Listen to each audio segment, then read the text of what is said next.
Well, you know, Denise Levertov said it best in that poem. Two girls discover the secret of life in a sudden line of poetry. Yes, it is possible to define the secret of life with a capital L, or maybe the secret of one individual life with a little lowercase l in a poem. Levertov loves those girls because they are convinced that there is a secret of life, and they want to know it. It sounds like a pretty good definition of the religious quest to me.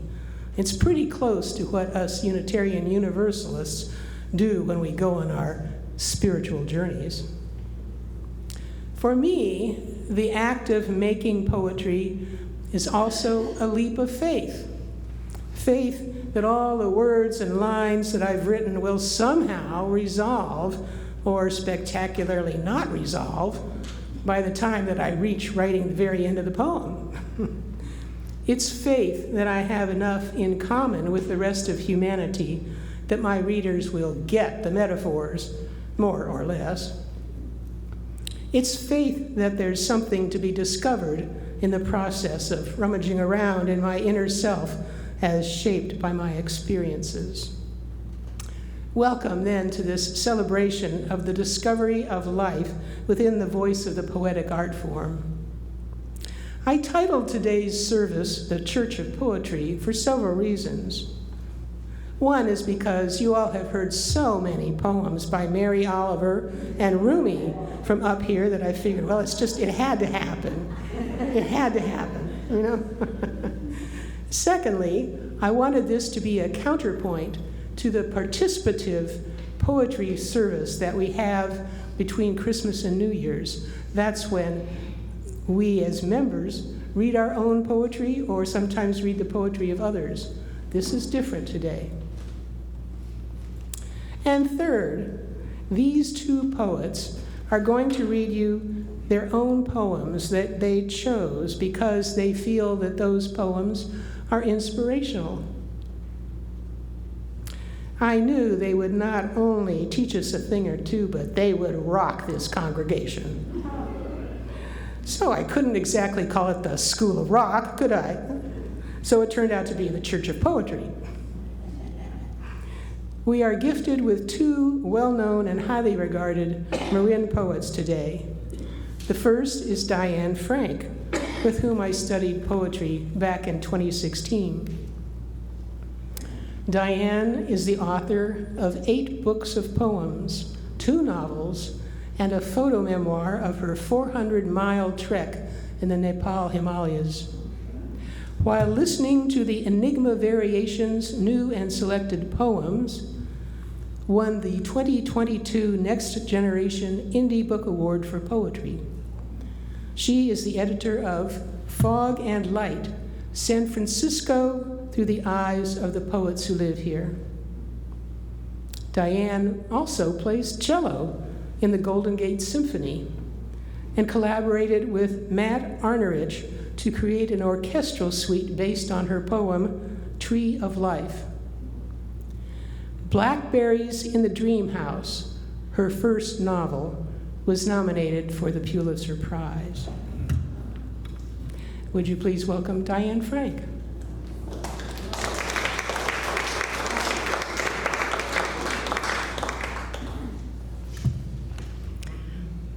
Thank you, Jan, and I just want you to know how happy I am to be here and to be with all of you.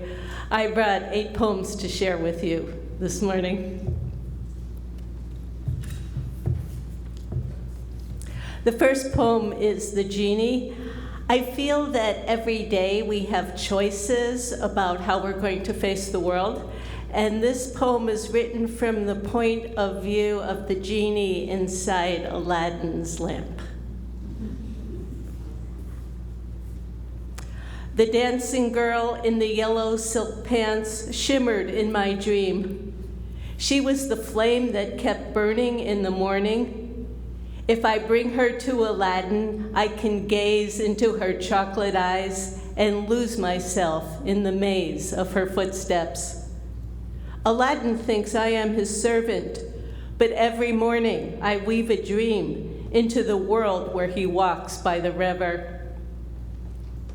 I hold my prism in the river of sunlight, each wave a color of possibility to weave footsteps into the world I paint every morning.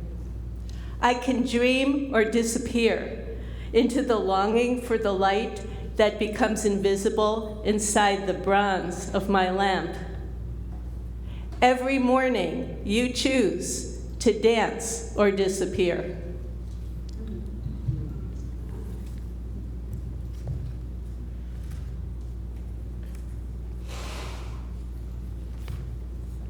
My next poem is Magnificat for J.S. Bach. Since I'm a cellist in the Golden Gate Symphony, I often write about music, and this poem was inspired by a 20-hour marathon concert at Syracuse University on the maestro's birthday. Magnificat for J.S. Bach. It was the old man's 285th birthday, and I mean the maestro, the Illuminata, Johann Sebastian Bach. I was a university student, and to celebrate 3 centuries of musical genius, our conductor led a 20-hour marathon concert starting early in the morning. All day, musicians and students migrated in and out of the auditorium with motets, cantatas, and concertos. A barefooted organist played the toccata and fugue in D minor, then a prelude entirely with his feet. I was amazed at the synergy of dance and sound. Our concertmaster dazzled us by playing the 6th Bach cello suite arranged for violin with his eyes closed. No music stand as he tuned to an inner singing. Segue to the entire orchestra walking on stage to play the 2nd Brandenburg Concerto, the Concerto for 2 harpsichords, the Concerto for 3 harpsichords, and later, just after sunset, the Magnificat. I was playing cello next to the harpsichord inside the sway of its musical body, surrounded by tones that took me back to an earlier century.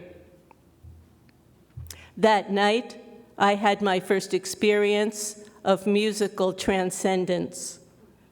The moon was glowing through stained glass. On the stage, we were playing the Magnificat. Inside, we were flying in otherworldly ecstasy. By 10 o'clock that night, I could swear the maestro was there, listening and sometimes playing with us. Years later, on the other side of the continent, one of my private pleasures is playing the Bach cello suites late at night with no one listening. And sometimes by the ocean, with the moon glowing toward full, the old man whispers to me.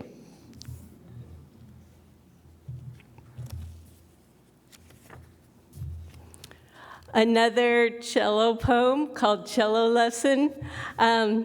One of the pleasures of my life is playing cello with my husband in the Golden Gate Symphony. He is a very, very gifted cellist.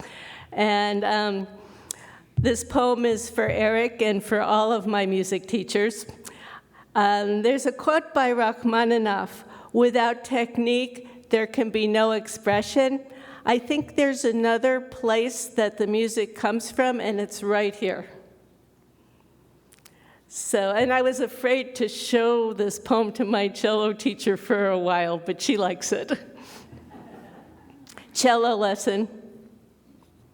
Down a flight of stairs on a snowy evening in Ashland by Lithia Park, he's playing Bach in the cheese shop as diners finish their brie, flatbread, soup, and wine, some listening, some not. We sit on a stone bench for this moment, forgetting to order tea or an oatmeal cookie. We're here for the music, And when he plays the D minor Bach Sarabande by memory with his eyes closed, it opens my heart. Later, he flies into my dream, a yellow bird singing high, rippling notes I can't follow on the cello. As the full moon shimmers the ocean, I hear him whisper, "Let all technique fly out the window into the salty waves, and from your heart, let that beautiful note fly." Emotions expand into vibrato, color, and light, a curtain of blue butterflies, the first note of the Papa Requiem, a meteorite falling into the ocean. And that perfect note I so desperately want and can almost feel in my body, swimming so deep inside me, it's something about the heart breaking open.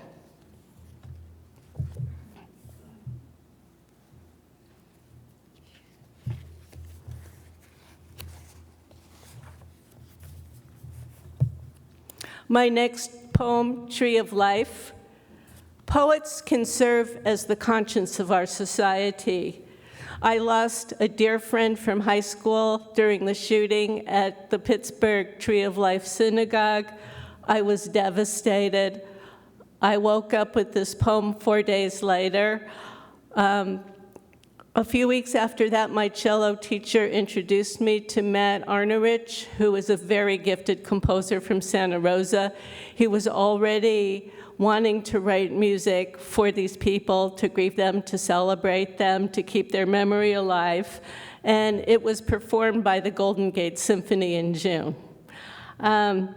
I hope you never lose a friend this way, and I'm also hoping that churches, synagogues, and mosques can unite to try to do something about what our elected officials are not doing. Tree of Life, Kaddish for Dr. Jerry Rabinowitz. It's a form of praying to hold the darkness inside yourself and embrace it the way you would hold water in a flowing river. To wake up with tears flowing from a dream, your face a field of milkweed, as the pods scatter in a wind of prayer, embracing the growing cold. I remember where he sat by the window at the bottom of the floodplain where the rivers emptied into the streets that afternoon, fire trucks creating a wake as they moved through the water. And when the bullets came, he ran toward the shattering souls, following his instincts, always to help, to heal the wounded and the dying. His friends hold each other, reaching out through time and a dark river, holding seeds planted long ago by the Tree of Life. Say Kaddish in front of an open ark of the covenant. He would want you to find your light and embrace it again, to walk back into the forest we call the world. Hold his memory the way you would hold his face. Let his voice ripple through time. Where the trunk of a redwood tree, thick with the rings of centuries, was burned by lightning, shine your light into the dark world.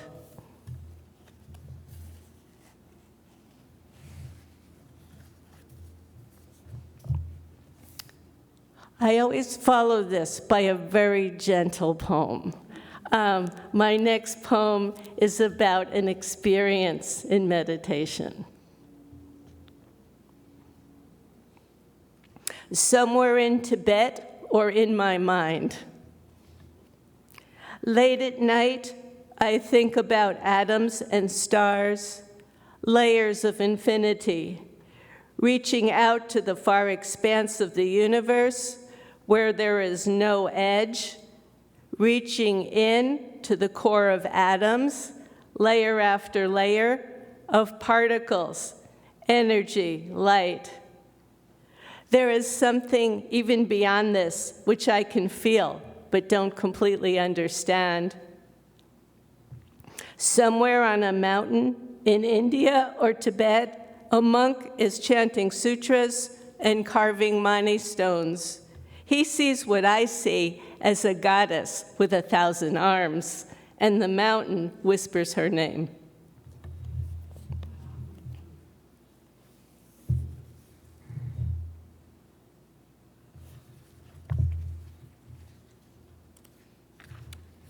Two more. This is a love poem I wrote to my husband before I met him. For those of you who are single at this time and don't want to be, I believe that if you have a strong desire, it's meant to be fulfilled, and somewhere deep inside, I knew. Iowa Omen. 3 hawks fly south as your voice trembles across the Great Plains. Fields of sleeping cows, a gentleness in the land. Here is the omen, sky splashed with aurora, blue stars, curtains of light. The letters are gold on red silk, Japanese calligraphy. If I had the right kind of ink, I'd write them on your skin.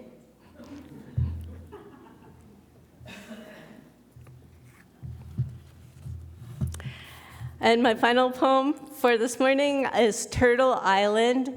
In the Native American tradition, the earth is called Turtle Island. Turtle Island. What if the world was created by a giant turtle swimming across the sky at the beginning of time? What if the turtle carried dreams in her belly, giving birth to fish and stars? What if the high-flying tern marked the world lines of space and time with nets of aurora borealis? What if the donkey said, the humans are a joke, spinning through space, juggling fire and ice? What if the crab said, crawl sideways if you want to uncover the dreams that are painted inside of shells? What if the moon said, the night will tell you secrets if you listen to the music inside of stones? What if the shark said, you will discover fish that glow like lanterns in deeper currents of ocean water?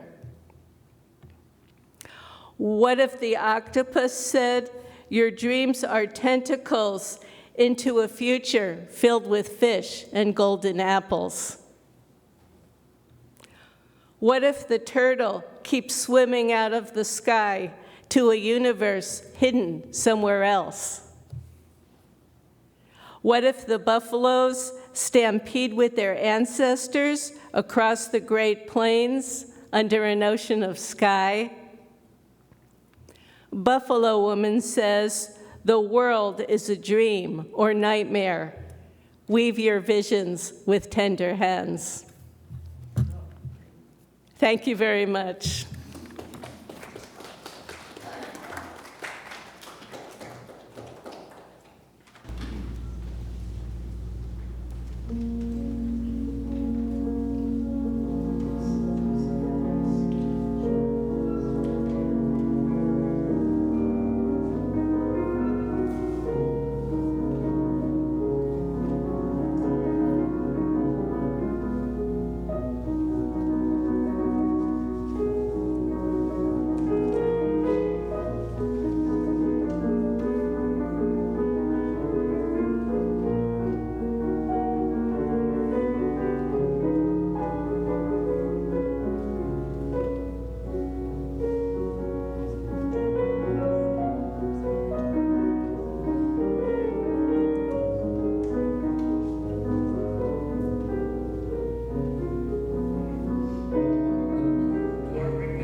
Joseph Zaccardi was born at Columbus Hospital at 4 a.m.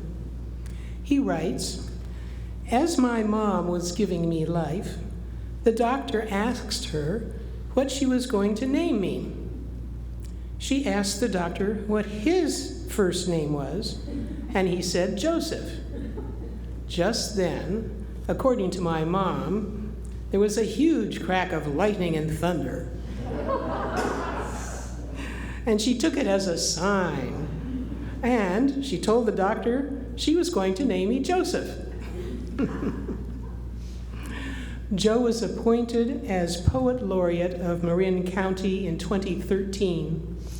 His 6th book of poems, Songbirds of the Nine Rivers, was published in 2023. Please welcome Joe Zaccardi.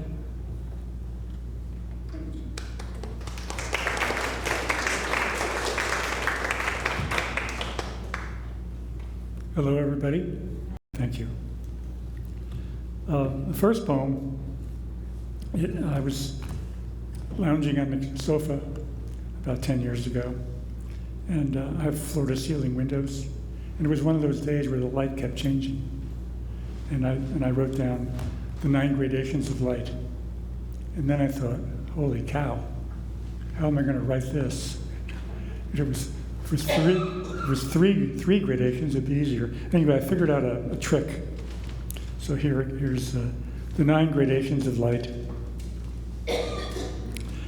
Firstly, brightness, which is given as 10 to the power of 10, and is given to mean miracles and snow blindness. It tears at the eyes. It carries water into the thinness between air and vacuum, and is the closest thing to God, and is of itself in 3 parts. Secondly, grayness, which is given as 10 to the power of 1000, and is given to mean the knowledge of a millennium and short-sightedness. It rends the brain. It clocks everything in its sameness. It is as pliant as mercury, as malleable as iron, and is always halfway between greatness and smallness, and is of itself in 3 parts. Thirdly, darkness, which is given as 10 to the power of 10,000, and is given to mean eternity and the end of time. It is without vision, without thought. It is without voice, without sound, and is the closest thing to nothingness, and the sum of its 3 parts equals itself. They are the absence and the presence. They are the void and the amplitude. And I owe a debt of gratitude to the last word, amplitude. As I was finishing this poem, I didn't have the last word. It was like they are the void and there is the what. And I'm looking at my bookshelf and I saw Tess Gallagher's book entitled Amplitude. So I wrote it down. I contacted her years later and I told her about it and she was very pleased. The next poem is a little darker, but it's probably the only one that's a little darker. Inner Sanctum. I saw the priest, I should say, I was about 10 years old and I went to a Catholic school. I saw the priest lead the altar boy behind the sacristy, whose name I can't remember, whose seduction I won't forget, and shifted my gaze to the statuary of the Stations of the Cross. For an eternity, it seemed. But for Christ's sake, I fell asleep on an empty pew hidden from God. And some 40 plus years later, I saw this same man, no longer a priest, in a checkout line at the local hardware store. And he had changed. Have we not all changed? But there was something about his edgy eyes that gave him away, even though he was bearded and sweaty and shaky, and he fumbled with a torque wrench and a cat's claw. and I stepped up to question him, to say something about his sin, but he turned away and apologized for holding up the line.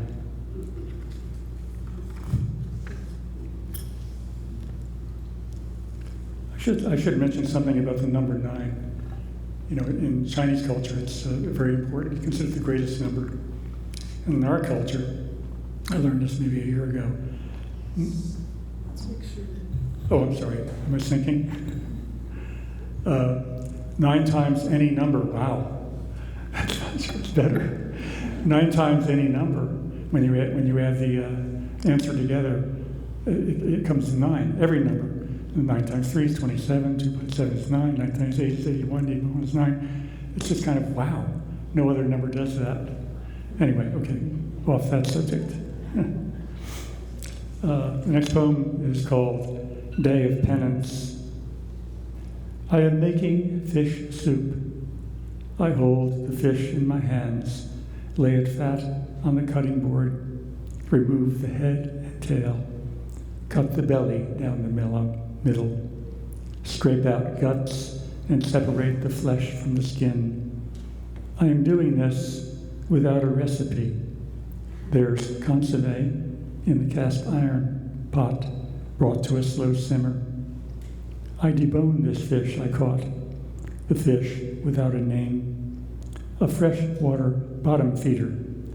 If I then add carrots to the stock, if I add scallions and all the right herbs, if I add sea salt and garlic and a sprig of thyme and saffron threads, if I stir up the undercurrent, hold steadfast on my course, if I then stem the tide and say grace alone, and consume my fare alone, this is how I make loss, how I savor it, how I save it, because it is never easy, never simply prepared.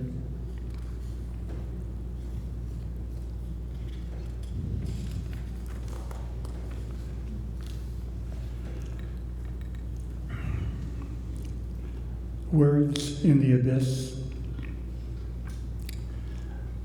Rain and rain and hail and rain again. It's an hour before first light strikes, and I try to pinpoint a constellation or two among the dying stars as they juke and join when the day makes its peekaboo debut through cloud covers, drift, and mist that makes it harder to see past glass, the fogged plate that refracts and reflects, while the western wind bears down on bare oaks between limbs and twigs that call out from without to within to without again. And all my prayers go unheard, unanswered, and the rain-slicked streets call to me and say, walk on me, touch me, smell me, hear me, taste me, live in me, then whisper, the answer to oblivion is oblivion, just as the absence of pain can be the same as the presence of pain, and rain, and hail, and rain again. And do others believe me to be as I believe myself to be?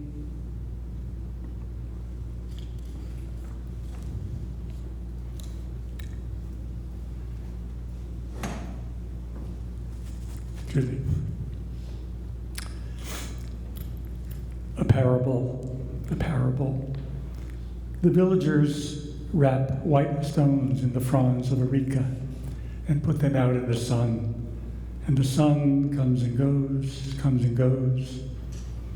And the gods think all this is special fish prepared for them. They are pleased. During spring festival, paper is put in red envelopes in place of money instead of fire. And the moon pushes and pulls, and the gods think they have been paid. Again, the gods are pleased. When the monsoons don't come, when locusts swarm, the people blame themselves, not the gods. They ask the priest to burn more incense, to chant louder, The people don't know. The gods can act as though they cannot hear, act as though they cannot speak, anytime they choose.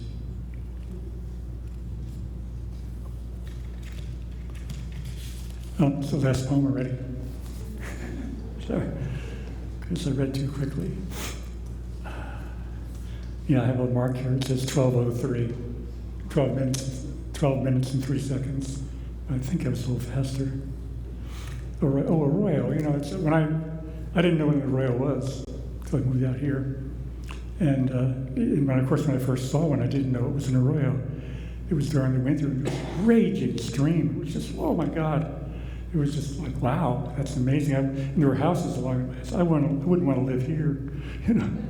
And then the summer came, and it was like about the thickness of a snake of water, and it was just amazing.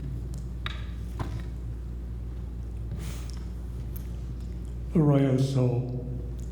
The river of ritual is parched. Where once currents were deep and swift is now a bed of dry stone. Where once mendicants came in their place is a commemorative plaque. Where once priests and shamans chanted, now the curious come in search of the arcane. Where once smoke from a volcano was seen as a sign, now geologists explain. There is no more honey-thick blood to anoint the body of the novice. All has been reduced to commentary. It is an age of reason and cause, an age of lies and double talk. Nothing can touch us. We are safe. In place of incantation, there is silence. In place of protest, acquiescence. In place of faith, acceptance. In place of hope, indifference. In place of song, noise. The river no longer flows, but we are waiting. And I thank you for listening. Thank you for Diane and Jan and all of you. It was really a pleasure. Thank you.